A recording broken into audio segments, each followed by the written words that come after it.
Hello and welcome once again to We've Got No Idea What We're Going to Say with Ben Simmons and Nick Murphy. I'm thoroughly happy to be by your side once more. I'm quite pleased about it, but I wouldn't say thoroughly happy. I haven't formed a well-decided opinion yet. Have you not? No. That's tragic. I'm kind of quite glad that you're there, but I think I'd be just as happy if you weren't there.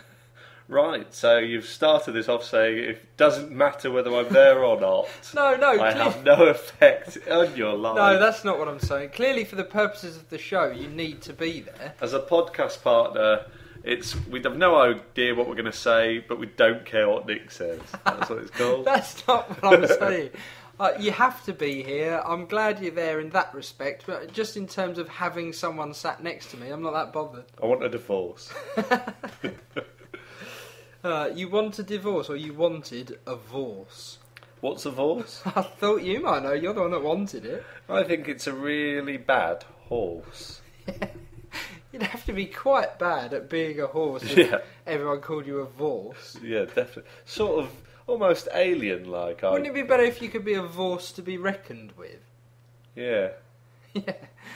Or a horse to be reckoned with. Well, another great start to a podcast. Then. Speaking of horses to be reckoned with, it's not long been the Grand National, has it? No, when was that? Last week? Last week, because today is the 19th of April 2010. I believe the Grand National was about 8 days ago. Right, well, I didn't pay any attention to it when it happened. Who won? I'd like to say I remember. I watched the race. Can't remember the name of the horse that won. All I remember is that Tony McCoy won, who's been the champion jockey for the last 14 years and never won the Grand National. And he makes damn good crisps. Yep. Funny that he branched out into what? Yeah, he made loads of packs of Tonys. That's good.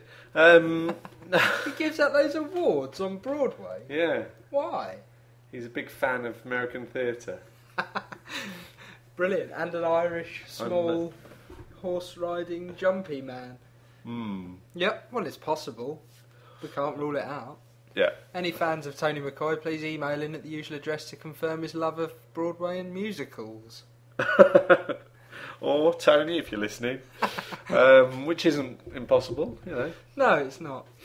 We are live. What do you want him on to do if you said, well, live. Tony, if you're listening, and then never qualified it with a finish? Write me a love poem and send it in.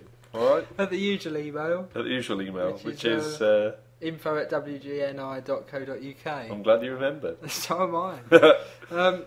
So, since we've re-begun our efforts at these... Re-begun, yeah. This is our show number 4, isn't Fourth podcast, yeah. I'd like to say it sort of established itself now as one of the biggest hits on the internet. It certainly is. A runaway sensation, YouTube sensation. It ran away from being a sensation. It did. Yeah. Didn't want to be a sensation, so it sat in a corner and no one listened to it. But people have listened to it. This is the weird thing now. We're actually, having done, as I mentioned in previous shows, we did a whole series of radio shows that were never broadcast to anyone other than us. Yeah. We are now actually broadcasting these podcasts, Yes. and people have genuinely listened to them. It's interesting to see from our site statistics that we have had a certain number of listeners, so thank you very much to those of you that have. Yeah, we're Those of very you that happy. are listening to this, thank you so much. And those of you that aren't listening to this, Thank you even more. bastards. So Grand National, what else has happened in the news? Well, of course, the great big news at the moment. 3 major news stories. Yeah. The general election's been called. That's Getting a bit happening quite boring soon. already now. It is, isn't it? Yeah. The other, the second of the 3 major news stories, volcano erupted in Iceland, grounded all planes virtually across Europe. Would you For say? about a week now. Yeah, for a while. And third, rules changed in Scrabble. Yeah, I did hear all of those news stories. I've definitely seen more time on TV and newspaper column inches devoted to the first 2. But I'm a bit annoyed about the rule changes in Scrabble. Well, because they're allowing names now and place names. I don't think that should be allowed. I think it is going to make it a bit ridiculous, and Make it easier. I think people will probably ignore the rule change and just do it as they always did. Well, I hope so, because it's kind of dumbing it down, I feel. I really think you could get away with anything, but then, as I'm pretty rubbish at Scrabble, I think it's It's quite good that they've made it much easier. For me to be so strongly annoyed about it is a bit pathetic because I can't remember the last time I ever played Scrabble. It's not something that's I was high on my never caught agenda. up. Didn't Scrabble sort of go hugely popular on Facebook as Scrabulous? And then there was a whole legal case about the actual makers of Scrabble sort of suing Not Facebook. being happy about it, yeah. And it disappeared. I remember everyone playing Scrabulous. Nowadays it's more Farmville. I never played Scrabulous. Or Farmville. No. I did play that zombie thing when that started. That was a bit annoying. Bite someone and they become on your zombie I did it for about a day and then thought this is rubbish. It was crap. Yeah. And I've played a lot of rubbish internet games and enjoyed them. I think I quickly realised that I don't want to use Facebook for playing games and adding cool things to my farm or garden and stuff like that. I did do that superhero thing, actually. I got my superhero ability up massively, and I got our friend Dennis Pellwine's superhero ability up massively. Yeah, I think Dennis Pellwine is the legend and the enigma that he always has been. Do you know who Dennis Pellwine is? Are you his friend? You can be. Find him on Facebook. Nobody else in the world is called Dennis Pellwine, according to Google. Yes, which is the font of all water. So, so the volcano, I mean, that seems to be the sort of hot topic. Oh dear. That was a literally unintentional pun, wasn't unintentional it? pun, that was and brilliant. better than any of my intentional puns. I've never seen you do an unintentional pun before. No, really haven't.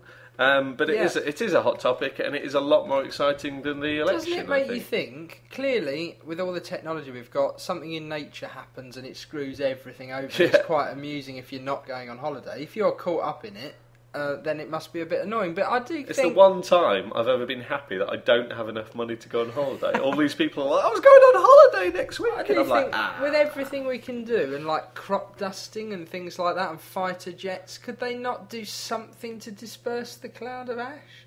It's not still erupting, is it? But what would it be worth it? Really? Well, to clear all the airspace. I think it is still erupting, isn't it? Oh, is it? Still producing clouds of stuff. I think it's calmed down. Why are they going to open all the airports tomorrow then? Because they're just living dangerously.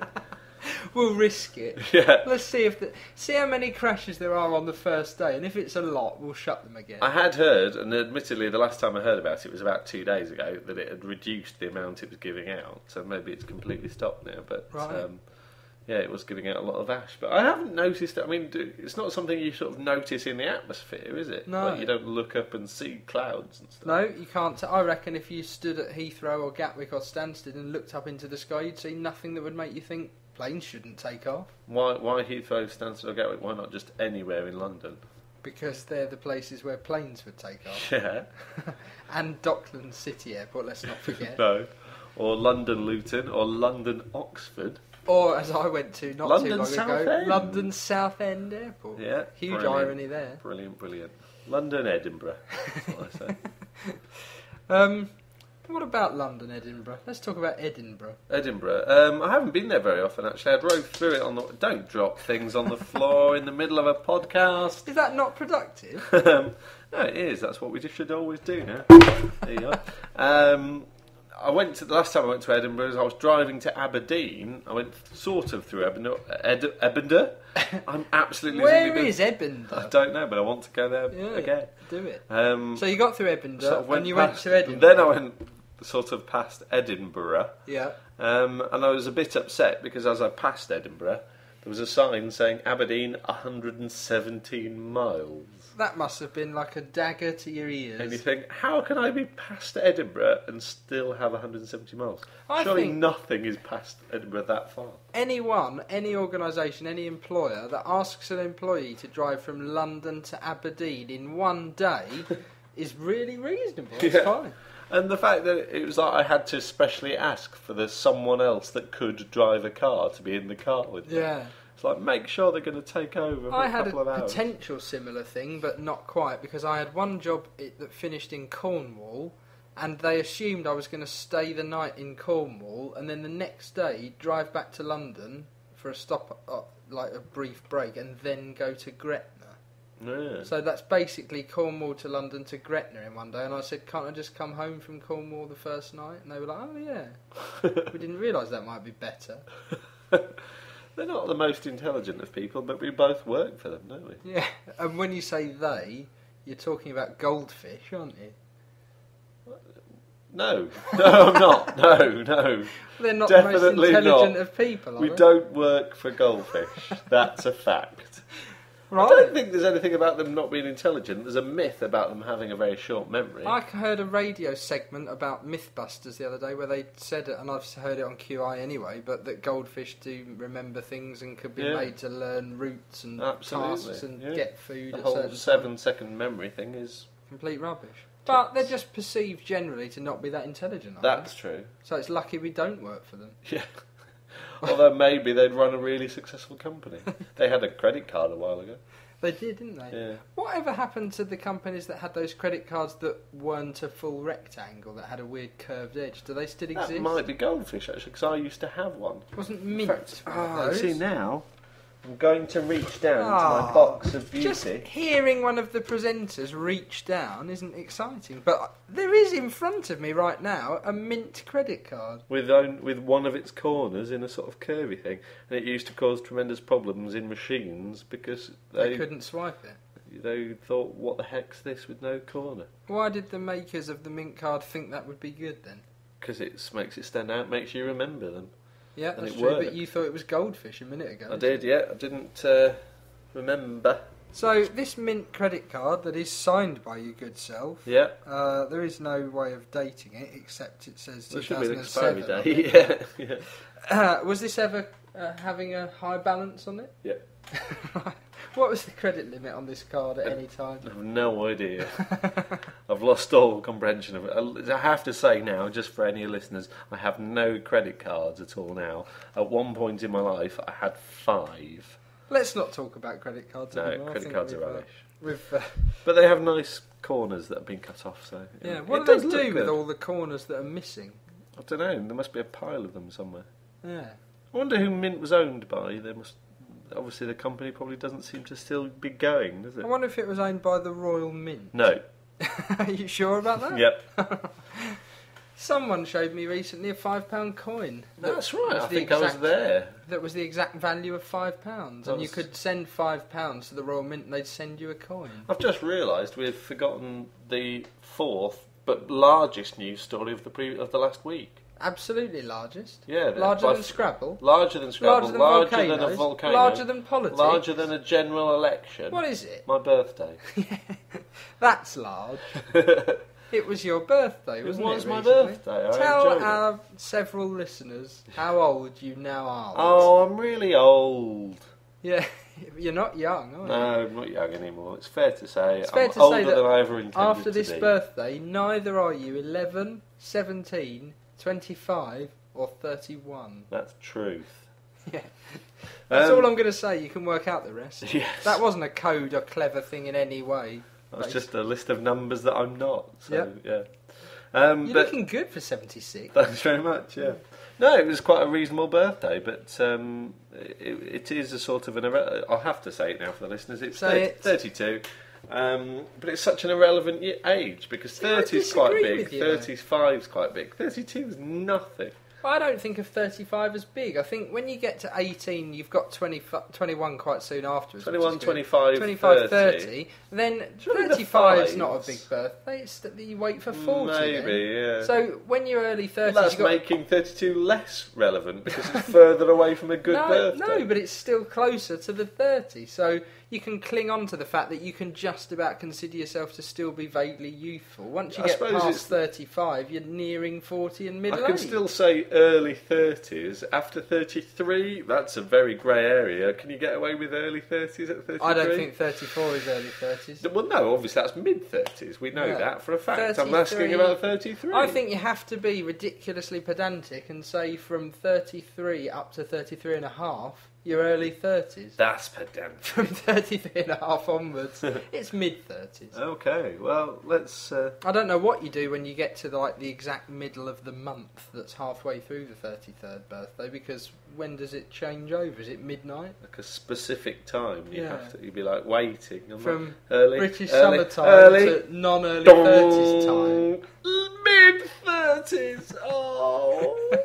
That's what I'd say. Are you going to be upset to reach your mid-30s then? Yes. Why? I was upset when I reached my mid-20s. Why? because that was mid-20s and I was really upset. What, just that you were getting older? Yeah. Right. Okay. I think, obviously, knowing you and knowing me, we sort of act quite like we're still about 18, mentally. You say 18, you mean 9. 9, yeah. But I do feel vaguely like I haven't regressed massively since I was about 18 mentally. Even though we're clearly quite a lot older, and we're as old as grown-ups. What I can honestly say now is when I was about 10 to 14, I thought people that were 32 were awesome and knew everything about the world and everything they were doing. Yeah. And I think maybe people that age think that about me now. Just to let you know, if you're listening to this, I don't. I don't want to burst your trousers, but I don't know if there's any 10 to 14-year-olds that look at you and go, awesome. You can't rule it out. I'm not ruling it out. I don't know of any. No, but there's people that have seen me in pantomime that have looked at me and thought, idiot. So there must be people that think the opposite somewhere. By the law, Newton's law of opposite people attract. What? That's right. One step forward, then you go one step back. Then you take a step to the side and you've moved in a sort of triangle shape. It's a bit irrelevant, but it's true. It's an L shape. Yeah. One step forward, one step back, then one to the side. Yeah. One step forward, then whilst coming back, take a step to the side, then finish going Parabola. Picky. Oh, so there you go. I remember doing a thing at school called Parsola. And all I can remember is it was called Parsola, and it was a piece of maths coursework you had to do. Right. And it involved probability. I really don't know what that is. I don't know why that suddenly came to me. It was because you said really parabola. Bizarre. Yeah, maybe. So, should we look up what a parsola is? No, let's not do it now. Because, of course, the listeners of the podcast will know that we're on a computer and we can look up things on the internet while recording our podcast. We're not going to look it up because, quite frankly, we can't be asked. But if you want to look it up... Look it up and write into the podcast at the usual address of that. Although it was a piece of maths coursework and wasn't that exciting. Yeah, don't bother. But do write in. Do write in. But don't. Make up your own minds. Don't leave it up to us. Don't listen to us. Listen to us. I mean, don't listen to us when we give instructions. Listen to us now, but don't take what we say as things to do with your life. Exactly that. When I say don't listen to us, I don't mean turn off the podcast instantly. Enjoy the podcast. Yeah. And keep enjoying future ones. Carry on with your lives in the way that you choose to live them. In many ways, like Nick Ross used to say at the end of Crime Watch, don't have nightmares, do sleep well. So don't stop listening to our podcast, do get on with your lives. You said in many ways, like Nick Ross said at the end of Crime Watch. How is that like? The intonation in my voice is the only thing that was similar. That's one way, though. Yeah. Not many ways. Right, I'll come up with other ways later. No one will ever find out about wearing a Nick Ross mask. And nothing else. It took bloody ages to get that made. And then he's not really even in the public eye anymore. It's kind of pointless. What's happened to Nick Ross? I think we should get him back on television. Nick, if you're out there, or if you're Nick Ross's agent and want to get him some work, he can come on our show as a guest. We won't pay him, but this could be something that we do now, a sort of thing to get invite Nick Ross. Celebrities to get in touch with us at info@wgni.co.uk. Nick, do it. You know you want to. We'll do a special Crime Watch related section where... Well, yeah, I can talk about my my experiences of Crime Watch. Really, you only have one experience, isn't it? No, I got arrested. Yes, one experience. Where you were featured quite heavily in a reconstruction. Featured quite heavily in a reconstruction. I don't think they ever caught the bloke, which is that's upsetting. annoying. Yeah. Do you feel responsible? Yep. Do you think if you'd looked a bit more like him or done something else... I wasn't the bloke who did it. I yeah, if you'd looked a bit more like the person you were meant to be... It might have jogged someone's memory better. They might have said, there's a guy. Something similar to that happened to me, but I don't really remember. I would have liked to have known that episode of Crime Watch had caused, a fugitive from justice to be captured. Yeah, but that would have been nice for your conscience. Yeah, it really would. Everything like that. But I think you've done something positive to the universe. Has the fact that hasn't happened made you more inclined to enter the legal profession and right some wrongs? Good luck. More inclined. I'm still not very inclined. But you're more than you were before. More than I was before. Then you've achieved the goal. The goal. Well, ladies and gentlemen, once again, this broadcast is drawing to a close. It really is. Keep listening out for the next one. It's over to my good friend Nick Murphy to quite literally, in a lovely way, wrap up the show. It's been a pleasure to entertain you these 20 minutes. So keep listening to the podcast. We'll have another one very shortly. See you soon. Goodbye.